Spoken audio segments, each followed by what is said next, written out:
L'archipel des Comores, terre de contraste, terre de découverte et d'émerveillement, terre de décors hors du commun, d'une nature vierge et exubérante, terre où chaque île devient une étape d'un voyage exotique. Petit coin de paradis, niché au cœur de l'océan Indien, il vous plonge dans une rare proximité au monde animal, tant marin que terrestre. Un séjour dans l'archipel des Comores procure un parfum d'exaltation et de dépaysement que vous ne trouverez dans nulle autre île de l'océan Indien. Découvrir l'archipel des Comores, c'est découvrir un sanctuaire écotouristique hors norme. Découvrez l'archipel des Comores, l'inédit trésor caché de l'océan Indien. Grande Comore, la majestueuse.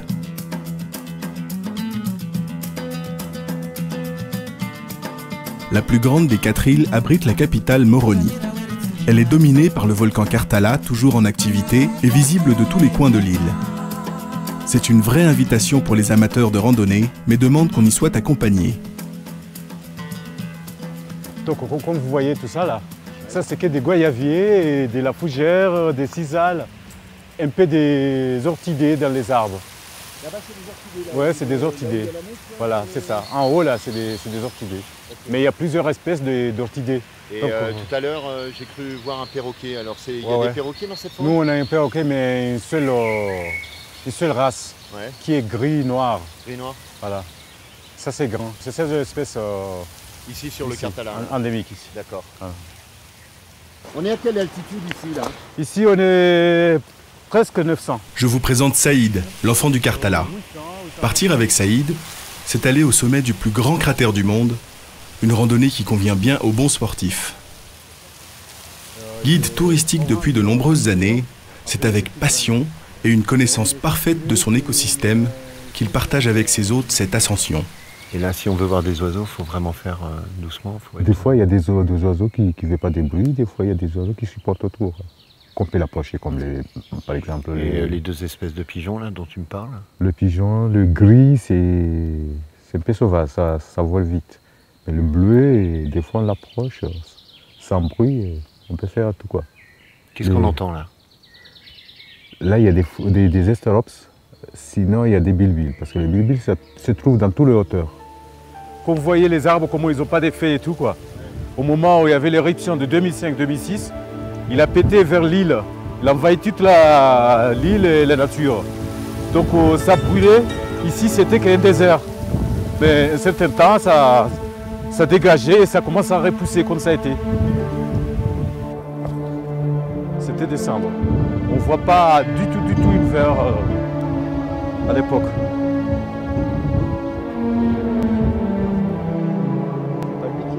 Voici le Saint du Saint, le cratère comme bien peu l'ont encore vu. L'arène est gigantesque, tout n'y est que nuances de gris et de noir. Un chapelet de petits cratères montre que le Karthala est bien vivant. L'impression générale laisse un goût d'absolu. La sensation d'être au cœur de la vie, à l'origine du monde.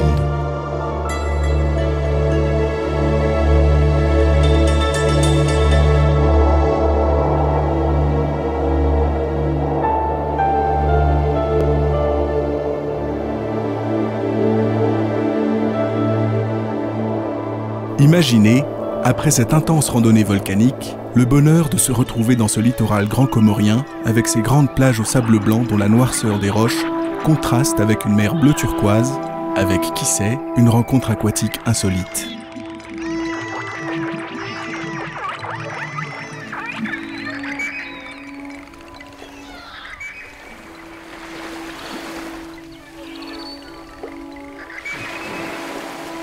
Peu fréquentées, les plages sont pour celles et ceux qui aiment la sensation d'être seul au monde, rare de nos jours.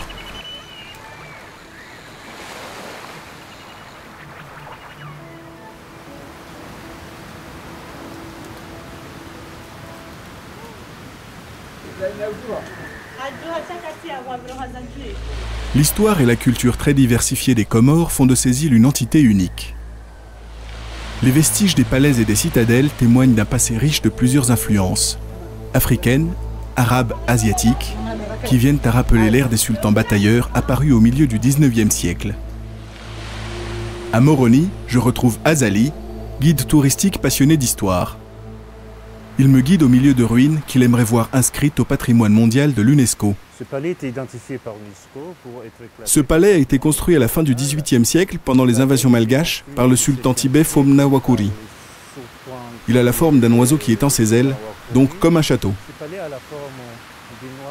Ce palais, qui s'étendait sur 5 hectares, était utilisé par le dernier sultan batailleur Msa Fumu, marié à Moana Anziz Binti Saïd Hamza.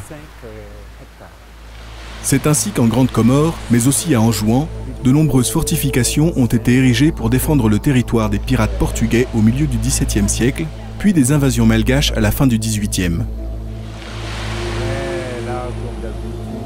Passer une journée avec Azali, c'est entrer dans la riche histoire des Comores.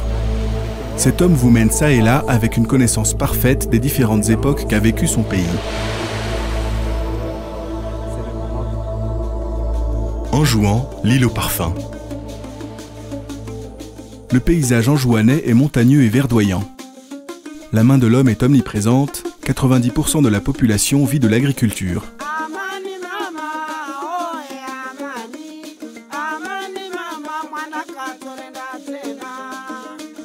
Aux 4 coins de l'île, les femmes cueillent des fleurs, des clous de girofle ou toutes sortes de plantes à parfum qui composent les senteurs de l'île.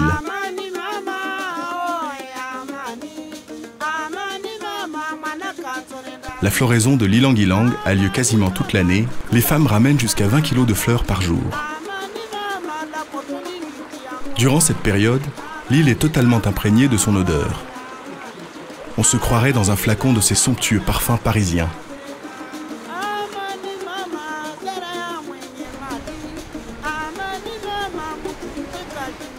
Ici, dans ce petit coin de paradis, on accueille ses hôtes dans la tradition. Masque de beauté au bois de santal, puis collier de fleurs de frangipanier.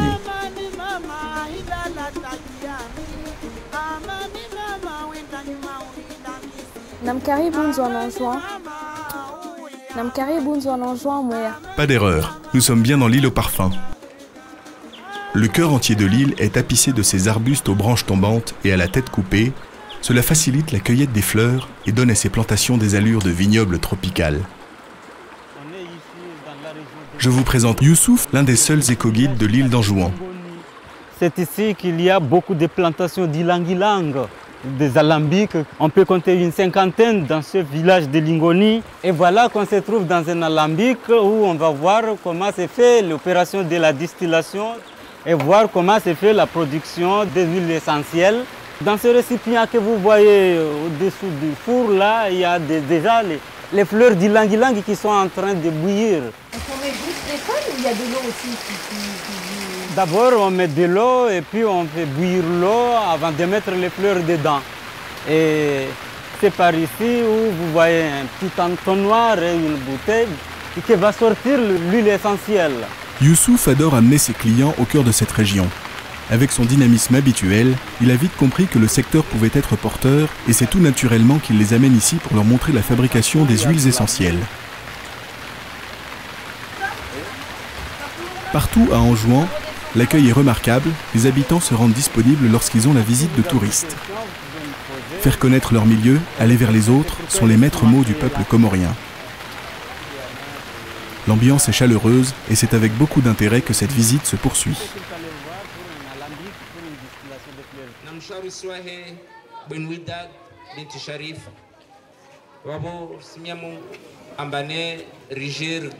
À Anjouan, et particulièrement au sud de l'île à Domoni, où la tradition du grand mariage est encore à l'heure des sultans.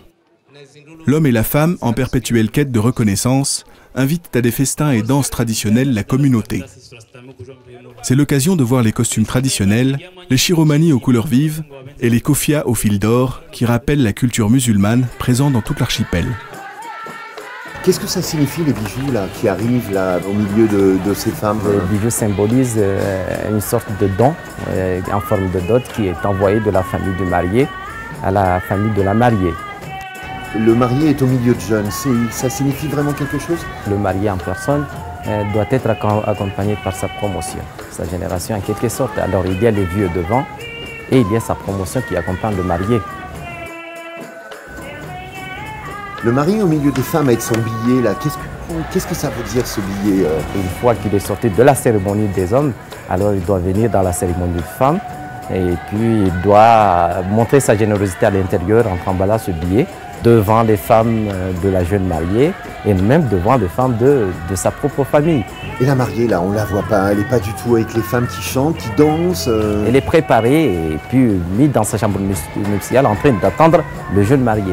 Et on laisse cette opportunité aux jeunes mariés de la voir en premier. Mais elle reste toute la journée Oui, elle doit rester toute la journée et c'est pendant la soirée, dans les festivités féminines de la soirée que la mariée est exposée au public. Une fois que le marié l'a vue.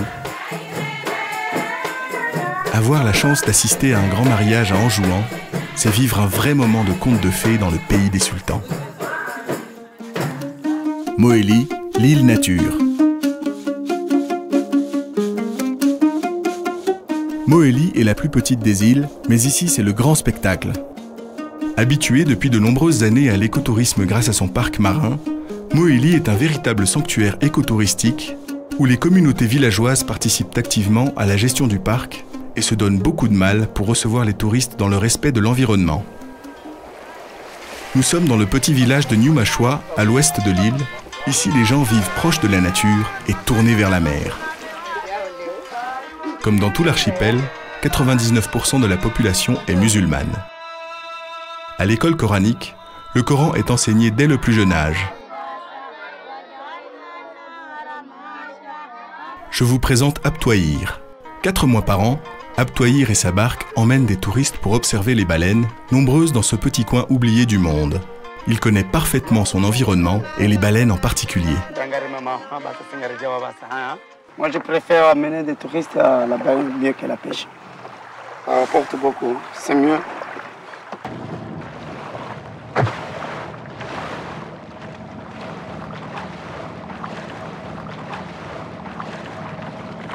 Elles mangent quoi les baleines ici? Ici, les baleines ne mangent pas ici. Elles mangent pas? Si, non, ils ne mangent rien. Tu là-bas là le souffle? Et oui, moi j'ai vu un grand truc là, mais je pensais pas que c'était ça. Si, ça fait vraiment un grand souffle. C'est vrai, vous voulez aller nager un peu avec la baleine? T'es sûr que c'est pas méchant? C'est pas méchant, il n'est pas méchant la baleine.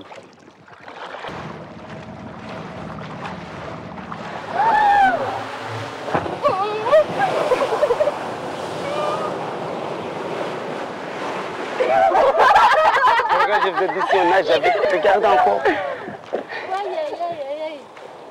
M'aurait-il que vraiment elle voulait nous montrer que elle était grosse ou quoi et qu'elle allait partir? Elle aurait pu faire ça là-bas ou tout près de nous comme ça. C'était vraiment près de nous quoi.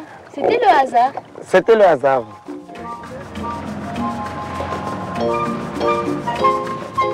Le spectacle de ces mastodontes est toujours impressionnant. Dans ce parc marin, véritable pouponnière pour baleines, les mammifères marins sont nombreux et la suite de cette découverte offre à nos 2 touristes encore de belles surprises.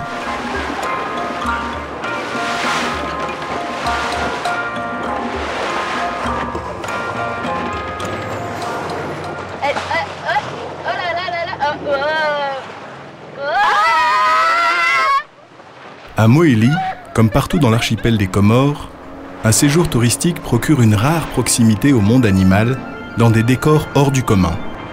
Sur ces îles, voyager c'est rencontrer, surtout dans cet archipel où la population est disponible et accueillante. L'archipel des Comores, l'inédit, trésor caché de l'océan Indien.